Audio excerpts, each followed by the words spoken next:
Sometimes we face situations where we don't know how this will end. சில சமயத்திலே இது என்னமாய் முடியுமோ என்று தெரியாத சூழ்நிலைகளை நாம் சந்திக்கிறோம். So supposing you are in a complicated situation and you don't know how it will end. நீங்கள் ஒரு குழப்பமான சூழ்நிலையில் இருக்கிறீர்கள், எங்கே போய் முடியும் என்று உங்களுக்கு தெரியவில்லை. And you can be anxious, you can be worried. பதட்டத்தோடு இருக்கலாம், பதட்டத்தோடோ அல்லது கவலையோடு இருக்கலாம். Maybe some of you are facing situations in your life where you don't know how it will end. உங்களில் ஒரு சிலர் சில சூழ்நிலையை சந்திக்கிறீர்கள், எங்கே போய் முடியும் என்று தெரியவில்லை. Will I get this job or not? இந்த வேலை எனக்கு கிடைக்குமா இல்லையா? Things are difficult in this company, will they terminate my service? இந்த கம்பெனியிலே காரியங்கள் எல்லாம் மாறிப்பட்டு கொண்டிருக்கிறது, என்னுடைய வேலையை நீக்கி விடுவார்களா? Or there could be a problem, you are trying to buy a house and you don't know whether it will work out or not. ஒரு வீட்டை வாங்க வேண்டும் என்று விரும்புகிறீர்கள், கட்ட வேண்டும் என்று விரும்புகிறீர்கள், அது நிறைவேறுமா இல்லையா என்று தெரியவில்லை. Maybe a child is seriously sick, will he recover or not? குழந்தை மிகவும் சீரியஸாய் வியாதிப்பட்டிருக்கிறது, சுகமாகுமா இல்லையா என்று தெரியவில்லை. All these situations we don't know the future. இந்த எல்லா சூழ்நிலையிலும் நமக்கு எதிர்காலம் தெரியவில்லை. And we get anxious. நாம் இதை குறித்து பதட்டத்தோடு இருக்கலாம். If we knew the future, we would not be anxious. எதிர்காலம் நமக்கு தெரிந்துவிட்டது என்று சொன்னால் பதட்டப்பட மாட்டோம். Why are we anxious? ஏன் நாம் பதட்டப்படுகிறோம்? Because we don't know the future. எதிர்காலம் நமக்கு தெரியாது. But the Bible says don't be anxious. ஆனால் வேதம் என்ன சொல்கிறது? கவலைப்படாதீர்கள். The Bible says never be anxious. ஒரு காலம் கவலைப்பட வேண்டாம் என்று வேதம் சொல்கிறது. Tell your request to God and his peace will guard your heart. உங்களுடைய விண்ணப்பங்கள் எல்லாம் தேவனுக்கு தெரியப்படுத்துங்கள், அவருடைய சமாதானம் உங்கள் சிந்தைகளை ஆட்கொள்ளும். That is a verse I have worked with for years. அநேக ஆண்டுகளாக இந்த வசனத்திலே நான் பிரயாசப்பட்டிருக்கிறேன். Lord, I never want to be anxious. ஆண்டவரே, ஒரு காலம் நான் கவலைப்பட வேண்டாம். I always want to rejoice. நான் எப்பொழுதுமே சந்தோஷமா இருக்க வேண்டும். But I don't know the future. எனக்கு எதிர்காலம் தெரியாது. I don't know it any more than any of you know. உங்களுக்கு எப்படி எதிர்காலம் தெரியாதோ அதுபோல எனக்கு எதிர்காலம் தெரியாது. So I read this verse. ஆகவே நான் இந்த வசனத்தை வாசித்தேன். It's a verse that all of you know. உங்களுக்கு எல்லாருக்கும் தெரிந்த வார்த்தை தான். Jesus said, இயேசு சொன்னார், I am the Alpha and the Omega. நான் ஆல்பாவும் ஒமேகாவுமாய் இருக்கிறேன். You know where that verse comes. அந்த வசனம் எங்கே வருகிறது என்று உங்களுக்கு தெரியும். It comes in Revelation. வெளிப்படுத்தின விசேஷத்திலே வருகிறது. When John met him, யோவான் இயேசுவை சந்தித்த பொழுது, John was persecuted, he was 95 years old, they threw him into a lonely island. யோவான் 95 வயதாக இருந்த பொழுது அவரை பத்மு தீவிலே தனியாக நாடு கடத்தி விட்டார்கள். And Jesus came and said to him, இயேசு அங்கே வந்து அவரிடத்தில் சொன்னார், I am the Alpha and the Omega. நானே அல்பாவும் ஒமேகாவுமாய் இருக்கிறேன். Revelation chapter 1 verse 6. வெளிப்படுத்தின விசேஷம் 1ஆம் அதிகாரம் 6ஆம் வசனம். God says that, the Father. பிதாவானவர் சொல்கிறார். And in Revelation 22:13 Jesus says that. வெளிப்படுத்தின விசேஷம் 22:13 இயேசு அதை சொல்கிறார்.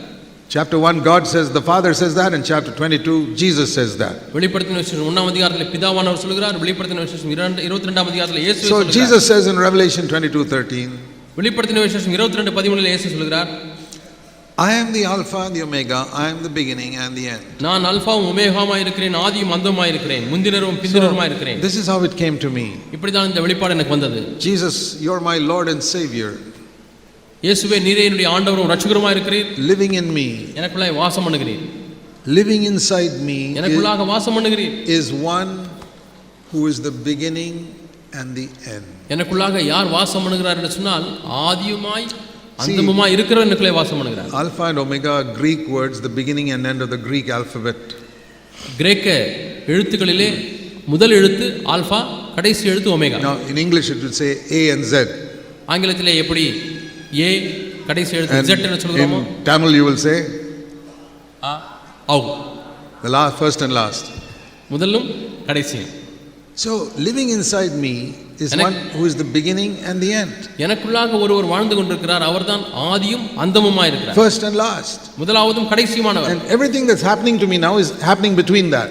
எனக்கு நடக்கக்கூடிய சம்பவங்கள் எல்லாம் இந்த கடைசிக்கும் முதலுக்கும் இடையில நடக்கிறது. I say, Lord, that's wonderful. ஆண்டவரே, அற்புதமா இருக்குது. You are the last. நீர்தான் அந்தம். And you are living inside me. எனக்குள்ளாக இருக்கிறீர். I don't know how this is going to end. இது எப்படி முடிய போகுதுன்னு எனக்கு தெரியவில்லை. You already know it. ஆனால் நீ ஏற்கனவே அறிந்திருக்கிறீர். That's enough for me. அது எனக்கு போதுமானது. And you are living inside me. நீ எனக்குள்ளாக வாழ்ந்து கொண்டிருக்கிறீர். It was like a new revelation. அது எனக்கு ஒரு புது வெளிப்பாடாய் வந்தது. That I don't have to be anxious anymore. எனக்கு இனிமேல் கவலைகள் இல்லை. Because he is the beginning and the end. அவர்தான் ஆதியும் அந்தமுமாய் இருக்கிறார். And everything happening to me today is happening in between beginning and the end. எனக்குள்ளாக நடக்கக்கூடிய ஒவ்வொரு சம்பவங்களும் இந்த ஆதிக்கும் அந்தத்துக்கும் இடையில நடக்கிறது. And the one who is the beginning and the end is living inside me. ஆதியும் அந்தத்திலே இருக்கிற is living inside me. அவர் எனக்குள்ளாக வாழ்ந்து கொண்டிருக்கிறார். I don't know it will help you, but it helped me. அது உங்களுக்கு உதவி செய்யுமா என்ன எனக்கு தெரியவில்லை, ஆனால் எனக்கு உதவி செய்திருக்கிறது. It's amazing how some new revelation of Jesus Christ brings peace in our heart. எப்படி இயேசு கிறிஸ்துவை குறித்ததான ஒரு புதிய வெளிப்பாடு நம்முடைய உள்ளத்திலே ஒரு சமாதானத்தை கொண்டு வருகிறது. That's how we grow in wisdom. இப்படி தான் நாம் ஞானத்திலே வளர்கிறோம். All wisdom is in Jesus Christ. எல்லா ஞானமும் இயேசு கிறிஸ்துவுக்குள்ளாக இருக்கிறது. See 1 Corinthians 1. 1 கொரிந்தியர் 1ஆம் அதிகாரம். It says here that 1 Corinthians 1 1 கொரிந்தியர் 1ஆம் அதிகாரம் 30. 30ஆம் வசனம். But by God's doing you are in Christ Jesus. தேவன் செய்த காரியத்தின் நிமித்தமாக நீங்கள் இயேசு கிறிஸ்துவுக்குள்ளாக இருக்கிறீர்கள். Not only Christ is in me, I am in Christ. இயேசு கிறிஸ்து எனக்குள்ளாக இருப்பது மட்டுமல்லாமல் நான் கிறிஸ்துவுக்குள்ளாக இருக்கிறேன். And God has put me in Christ. கிறிஸ்துவுக்குள்ளாக தேவன் என்னை வைத்திருக்கிறார். So that Christ becomes my wisdom from God. தேவனாலே கிறிஸ்துவே எனக்கு ஞானமாகி விட்டார். And my righteousness. என்னுடைய நீதியாகி விட்டார். See, when it comes to righteousness, we all accept it. நீதி என்று சொல்லும் பொழுது நாம் எல்லாரும் ஏற்றுக்கொள்கிறோம். I ask you, நான் கேட்கிறேன், how many of you think your righteousness will take you into God's presence? உங்களுடைய சொந்த நீதியானது தேவனுடைய சமூகத்தில் எத்தனை பேர் எடுத்து செல்லும்? No, you cannot go there. நீங்கள் போக முடியாது. We know our righteousness is like filthy rags. நம்முடைய நீதி எல்லாம் அழுக்கான கந்தை. How do I go into God's presence? அவருடைய சமூகத்துக்கு நான் எப்படி செல்ல முடியும்? Christ is my righteousness. ஆனால் கிறிஸ்துவே எனக்கு நீதியாக இருக்கிறார். I have no righteousness of my own. என்னுடைய சொந்த நீதி ஒன்றுமே இல்லை. It says here, Christ is my righteousness. I accept that. கிறிஸ்துவே என்னுடைய நீதி, அதை நான் ஏற்றுக்கொள்கிறேன். But when it comes to wisdom, ஆனால் ஞானம் என்று வரும்பொழுது it says here, Christ is my wisdom. கிறிஸ்துவே என்னுடைய ஞானம் என்று சொல்கிறார். But very often we don't accept that. ஆனால் அடிக்கடி நாம் அதை ஏற்றுக்கொள்கிறதில்லை. We think, I've got little wisdom. Let me use it. எனக்கு கொஞ்சம் ஞானம் இருக்கிறது, அதை பயன்படுத்தட்டும் என்று சொல்கிறோம். You use that wisdom. நீங்கள் அந்த ஞானத்தை That பயன்படுத்துகிறீர்கள். is how you bring confusion in your family, இப்படி தான் உங்கள் குடும்பத்திலே குழப்பத்தை கொண்டு வருகிறீர்கள். confusion in your life, உங்களுடைய ஜீவிதத்திலே குழப்பம், confusion in your church. உங்களுடைய சபையிலே குழப்பம். You don't need to pray because you got wisdom.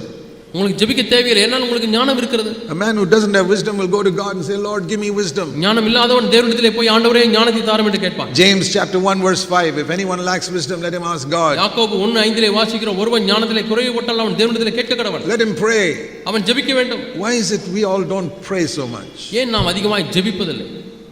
Shall I tell you? நான் சொல்லட்டுமா?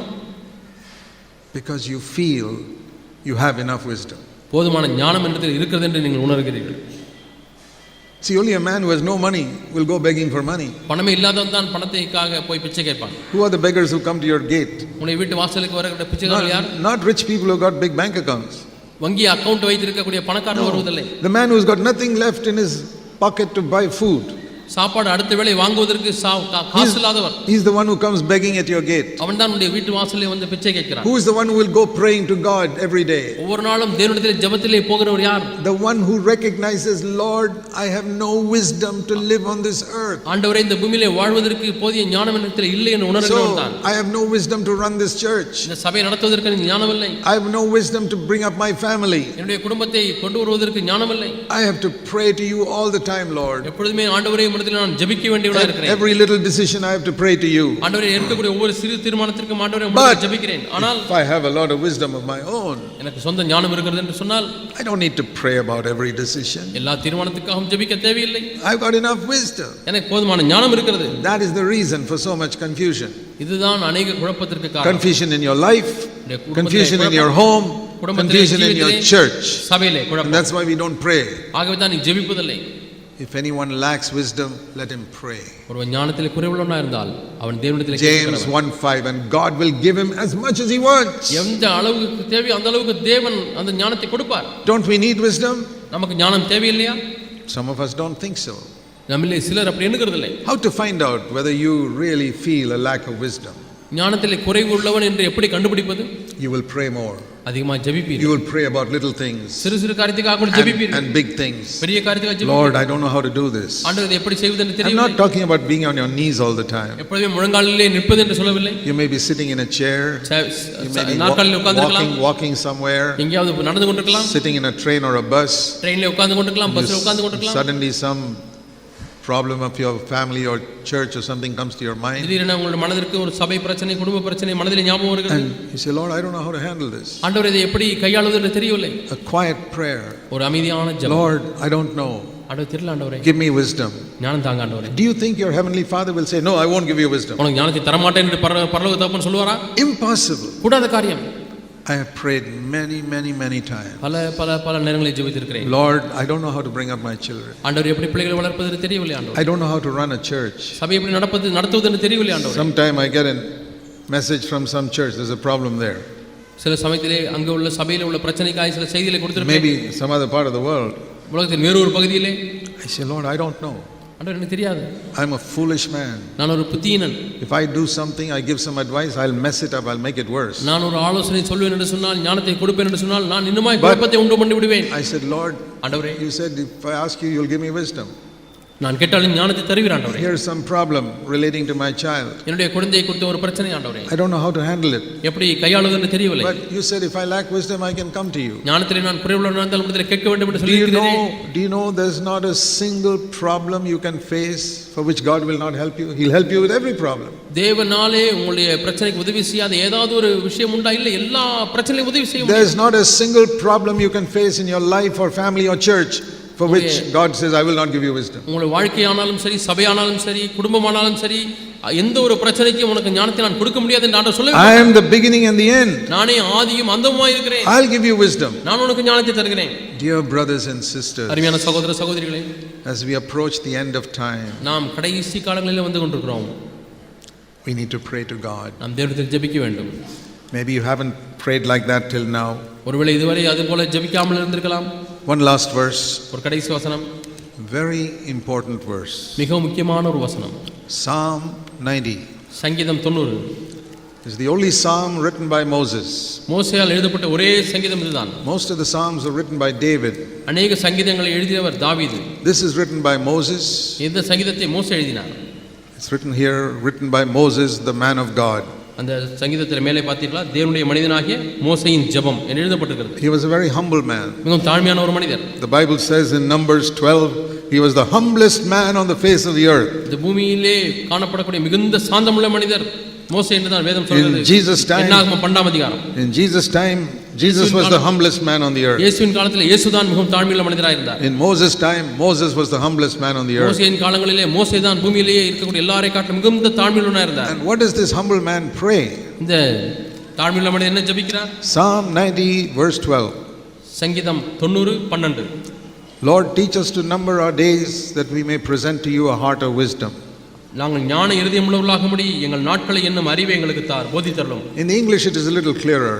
ஆங்கிலத்திலே மிகவும் தெளிவாக இருக்கிறது. Lord, teach us to count the number of days we have. நாட்களை எண்ணும் அறிவை எங்களுக்கு தாரும். எவ்வளவு நாட்கள் மீதி இருக்கிறது என்று எண்ணக்கூடிய அறிவை தாரும். Moses, I don't know, maybe he was 100 years old when he wrote it.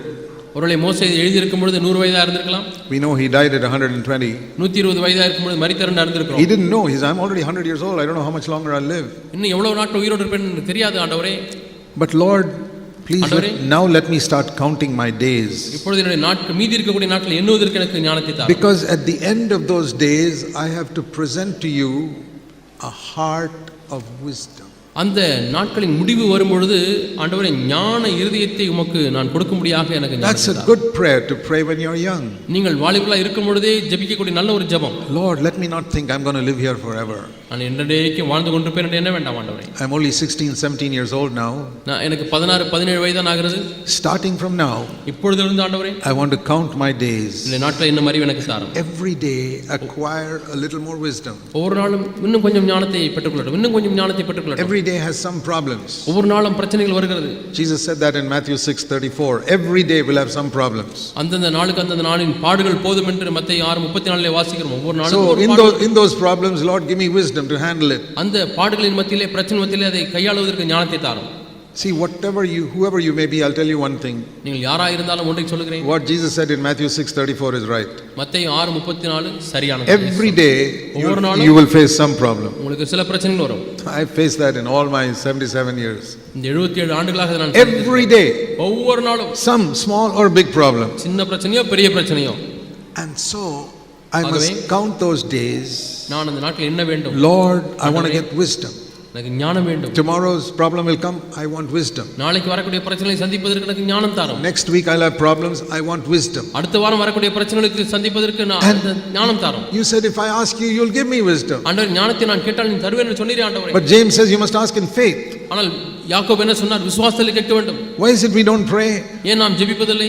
Either we think our wisdom is superior to God's wisdom. ஒன்று தேவனுடைய ஞானத்தை காட்டும் நம்முடைய ஞானம் தான் மேன்மையானது எண்ணுகிறோம். No, I don't need to consult God, I can do it myself. ஆண்டவர் உம்மை ஆலோசிக்க தேவையில்லை, நான் என்னை நானே ஆலோசித்துக் கொள்கிறேன். See how much confusion has come in your life because you lived like that. நீங்கள் அப்படி வாழ்ந்தபடினால எவ்வளவு குழப்பங்கள் வந்து விட்டது என்று பாருங்கள். Now you start praying like this.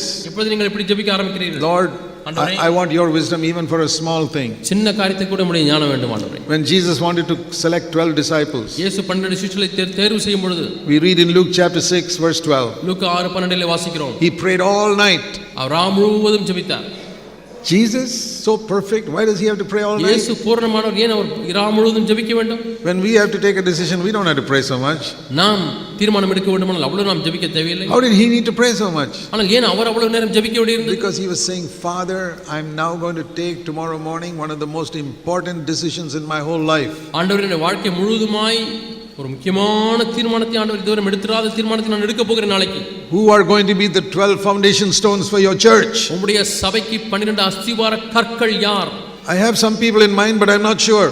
ஆண்டவர், எனக்கு சில மக்கள் மனதிலே வருகிறார்கள், ஆனால் எனக்கு நிச்சயம் இல்லை. I don't want to just go by my own understanding என்னுடைய சொந்த ஞானத்திலே நான் போய் தெரிந்து கொள்ள விரும்பவில்லை. or my own discernment. அல்லது என்னுடைய சொந்த பகுத்தறிவை வைத்து தெரிவு செய்ய விரும்பவில்லை. A lot of us think we are senior, we have a lot of discernment. நம்மள அநேகர் நான் ஒரு மூத்த சகோதரன் சகோதரி, நிறைய பகுத்தறிவு இருக்குது. Jesus had more discernment. இயேசுக்கு அதிகமான பகுத்தறிவு இருந்தது. And he had already thought about a few people. அவர் ஒரு சில மக்களை மட்டுமே எண்ணி இருந்தார். He said, Father, I want to be sure.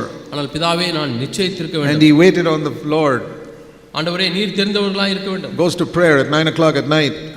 அவர் ஜெபிப்பதற்கு 9 மணிக்கு போகிறார், இரவு 10 o'clock. 10 money, Not sure. இன்னும் நிச்சயம் வரவில்லை. 11 o'clock, midnight. 11 மணி ஆகிவிட்டது, 12 மணி ஆகிவிட்டது. Father, show me who should I select? ஆண்டவரே, யாரையெல்லாம் ஆண்டவர் நீர் தெரிந்தெடுக்க விரும்புகிறீர்? 1 o'clock, 2 o'clock, 1 மணி, 2 மணி, 3 o'clock, 4 o'clock. 4 மணி.